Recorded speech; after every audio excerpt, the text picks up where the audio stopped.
Hi sir. Hi అండి. Sir మొన్న ఏదైతే డిప్యూటీ స్పీకర్ ఆయన పోయి ఒక టెంపుల్ దగ్గర పూజ చేద్దామని చెప్పారంటే అక్కడ కొంతమంది ఏదైతే క్రిస్టియన్ వ్యక్తులు ఎవరైతే ఉన్నారో వాళ్ళు దాడి చేయడం అయితే జరిగింది. జన సైనికుల పైన, నెక్స్ట్ డిప్యూటీ స్పీకర్ పైన, నెక్స్ట్ హిందువుల పైన దాడి చేయడం అయితే జరిగింది. దాని గురించి ఏం చెప్పాలి? ఇప్పుడు ఆంధ్ర రాష్ట్రంలో అరాచకం సృష్టించాలి, ఏదో ఒక గందరగోళం సృష్టించి పాపులారిటీ తెచ్చుకోవాలని కొన్ని పార్టీలు ప్రయత్నిస్తున్నట్టుగా అనిపిస్తుంది. అమాయకులను బలి చేస్తున్నట్టుగా ఉంది తప్ప ఇది మాత్రం కరెక్ట్ అయిన పద్ధతి కాదు. ఎందుకంటే వేళ రఘురామకృష్ణరాజు గారు 50 సంవత్సరాల క్రితం దేవస్థానం సౌకర్యాలకు నోచుకోకుండా ఉన్నటువంటి దేవస్థానాలని పునరుద్ధరించాలనే ఆలోచనతో ఆ ఊరు గ్రామస్తుల కోరిక మేరకు ఆ దేవస్థానానికి వెళ్ళడం జరిగింది. ఒక డిప్యూటీ స్పీకర్ రాజ్యాంగబద్ధ పదవిలో ఉన్నటువంటి వ్యక్తిపైనే దాడులు చేయడానికి ప్రయత్నం చేశారంటే, హత్యా ప్రయత్నం చేశారంటే ఎంత ఘోరంగా మారిపోయిందో అవతల వ్యక్తి మనస్తత్వం చూడండి ఒకసారి. ఎవరో ఉసుగొల్పిన మాటలను పట్టించుకుని వీళ్ళు వెళ్ళి అలాంటి దారుణాలు చేస్తే వాళ్ళు జైలుకు పోయి ఇబ్బంది పడి వారి జీవితాలు నాశనం అయిపోయి వాళ్ళ కుటుంబాలు నాశనం అయిపోతే తప్ప యువతలో ఉన్నటువంటి పెద్ద పెద్ద నాయకులకి ఏం ఒరిగేది ఉండదు. ఈవేళ చాలా వరకు క్రిస్టియానిటీలో హిందువుల పట్ల విషం చిమ్మాలని, హిందువుల పట్ల గట్టిగా మాట్లాడితే రాజకీయాలలో కూడా లబ్ధి పొందాలని కొంతమంది ఆలోచన చేస్తూ ఇలాంటి దుర్మార్గాలకు పాటుపడుతున్నారు. ఏదైనా సామరస్యంగా ఉంటేనే దేశమైనా, గ్రామమైనా, జిల్లా అయినా అభివృద్ధి చెందేది. కానీ ఇప్పుడు ఏదో ఒకటి అలర్జడి సృష్టించాలి, గందరగోళం సృష్టించాలి, మతాల మధ్య చిచ్చు పెట్టాలి. అలా పనిచేస్తే మనకు కూడా హక్కు ఉందని చెప్పి మీరు వెళ్ళి పోరాటం చేయండి అని చెప్పి ఉసుగొల్పి వాళ్ళని యువతను ముందు పెట్టి వారి జీవితాలను నాశనం చేస్తున్నారు. ఇలాంటి దుర్మార్గమైన చర్యలు తీసుకున్నట్టు కార్యక్రమాలు తీసుకున్న వాళ్ళ ప్రతి ఒక్కరి మీద కూడా కఠినమైన చర్యలు తీసుకోవాలి. ఇప్పుడు తెలివి తక్కువ వాళ్ళు ఏం కాదు కదా అవతల వాళ్ళు. ఇక ఇంత రాజ్యాంగబద్ధ పదవులు ఉండి వేళ కూటమి ప్రభుత్వం అధికారంలోకి ఉన్నప్పుడే ఇంత గందరగోళానికి దారి తీస్తున్నారంటే వేరే ప్రభుత్వం వస్తే ఎంత నాశనం చేయడానికి ప్రయత్నం చేస్తారో ఒకసారి ఆలోచించండి. అంటే గత ప్రభుత్వం ఉన్నప్పుడు చాలా కన్వర్సేషన్స్ జరిగాయి. అంటే మత మార్పిడి లోపల చాలా మంది హిందువుల్ని మతం మార్చాలి, డబ్బు చూపించి, ఆశ చూపించాలి. ఏదైతే చిన్న క్యాస్ట్లో ఉన్నారో ఎస్సీ ఎస్టీ అయినా సరే ఏదైనా మత మార్పులు అయినా కొంతమంది రెడ్డిస్ కూడా చేంజ్ అవడం అయితే జరిగింది. అయితే వాళ్ళు ఏంటంటే ఇప్పుడు చేంజ్ అయ్యి అదే హిందూ మతంకి ఇప్పుడు వ్యతిరేకించడం ఎంతవరకు కరెక్ట్? అదే చెప్తున్నాను కదా, ఇలాగా ఉసుగొల్పినందువల్ల, మతాల మధ్య చిచ్చు పెట్టినందువల్ల ఉసుగొల్పినోడు బాగానే ఉంటాడు, చిచ్చు పెట్టినోడు బాగానే ఉంటాడు. మధ్యలో ఆ తాలూకు యువతరం దెబ్బతినిపోతుంది, నాశనం అయిపోతుంది. కాబట్టి అలాంటి మాటలు నమ్మొద్దు. ఇవాళ ఏదేమైనా సామరస్యంగా ఉండి మనం అభివృద్ధి చెందాలి తప్ప ఇలాంటి ప్రలోభాలకి లోబడి మనం కానీ వెళ్ళినట్టయితే జీవితాలు నాశనం చేసుకుంటాం. ఈ మధ్యకాలంలో చాలా సందర్భాలు చూస్తున్నాం. ఒక అజయ్ అని చెప్పి ఒక పాస్టర్ ఇష్టానుసారంగా హిందూ మతాన్ని కించపరుస్తూ, రాజకీయాల్లో ఉన్నటువంటి వాళ్ళను కూడా కించపరుస్తూ పద్దాకా విషం చిమ్ముతూ ఉన్నాడు.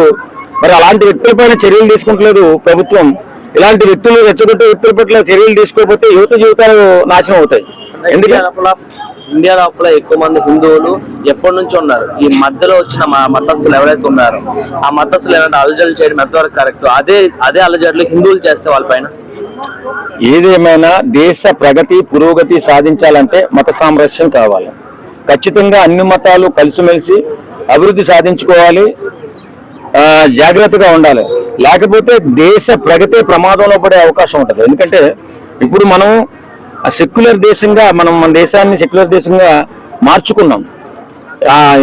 పాకిస్తాన్, ఇండియా విడిపోయినప్పుడు పాకిస్తాన్ ముస్లిం కంట్రీగా ఉన్నప్పటికీ సెక్యులర్ దేశంగా మనం మార్చుకుని అన్ని మతాలు, అన్ని కులాలు కూడా మన దేశంలో బ్రతకొచ్చు, ఉండొచ్చు అనేటటువంటి ఉద్దేశంతో సెక్యులర్ దేశంగా అయ్యింది.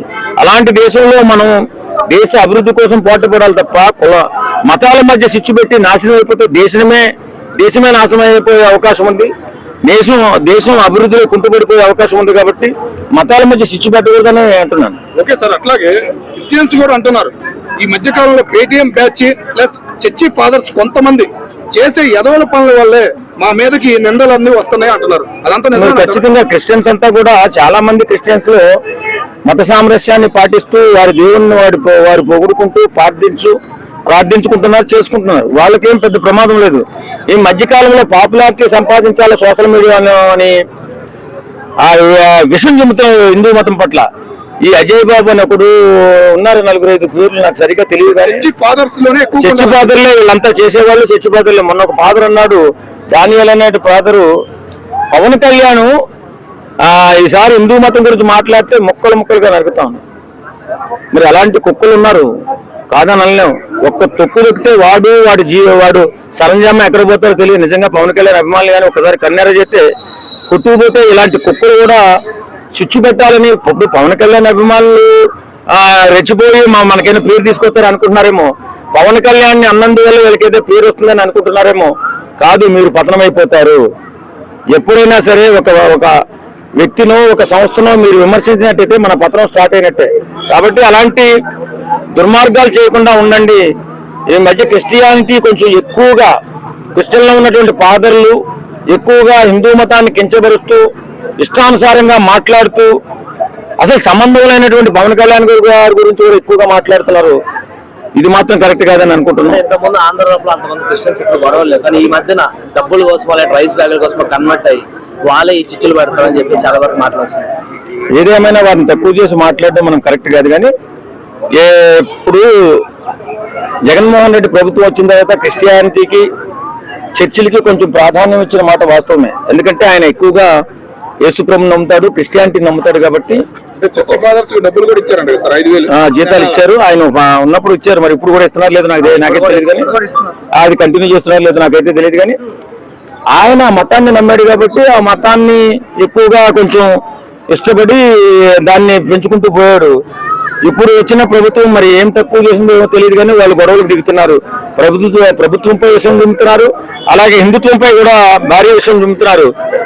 అది మారాలి. మారకపోతే ఫ్యూచర్ లో చాలా ఇబ్బంది పడే ప్రమాదం ఉంది. అంటే ఇంతకుముందు తమిళనాడు హిందూ స్టేట్ గా ఉండేది సార్. ఇప్పుడు మాక్సిమం క్రిస్టియన్స్ ఎక్కువ ఉన్నారు అక్కడ. అంటే హిందువులు అంత ఉన్నా ఇప్పుడు క్రిస్టియన్లు అంతమంది ఉన్నారు. అక్కడ హిందువులు మాట్లాడే పరిస్థితి కూడా లేదు. అదే పరిస్థితి ఇప్పుడు ఇక్కడ ఆంధ్రాలో కూడా వస్తుందంట. అలా వచ్చే ఏం అవకాశం ఉండదులేండి, అంత ఈజీ కాదు. ఇప్పుడు మైనారిటీ అనేవాళ్ళు మైనారిటీలోనే ఉంటారు. ఇష్టానుసారంగా రెచ్చిపోతే వాళ్ళు తోక కట్టేసే చట్టాలు ఉంటాయి. ఖచ్చితంగా వాళ్ళని శిక్షించే అవకాశం ఉంటుంది. కాబట్టి అంత ఈజీ కాదు. కాకపోతే ఈ మధ్యకాలంలో కొందరు మరీ పెద్ద వాళ్ళని విమర్శిస్తే మనకు కూడా పేరు వస్తుంది కదా, వీడు ఎందుకు విమర్శించాడని దృష్టి అంతా వీళ్ళ మీద పడుతుంది కదా అనే ఉద్దేశంతో కొంతమంది వెధవలు చేస్తున్న పని.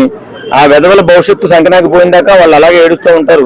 కానీ దేశ సమగ్రత, దేశ పటిష్టత, దేశం అభివృద్ధి చెందాలంటే అందరూ కూడా సమైక్యంగా, సామరస్యంగా అద్భుతమైన భారతదేశాన్ని నిర్మించుకునే పనిలో ఉన్నాం. కాబట్టి ఇవాళ ఒక మహా అద్భుతమైనటువంటి వ్యక్తులు భారతదేశాన్ని పరిపాలిస్తున్నారు. ఖచ్చితంగా భారతదేశం నెంబర్ 1 స్థానంలోకి వెళుతుంది.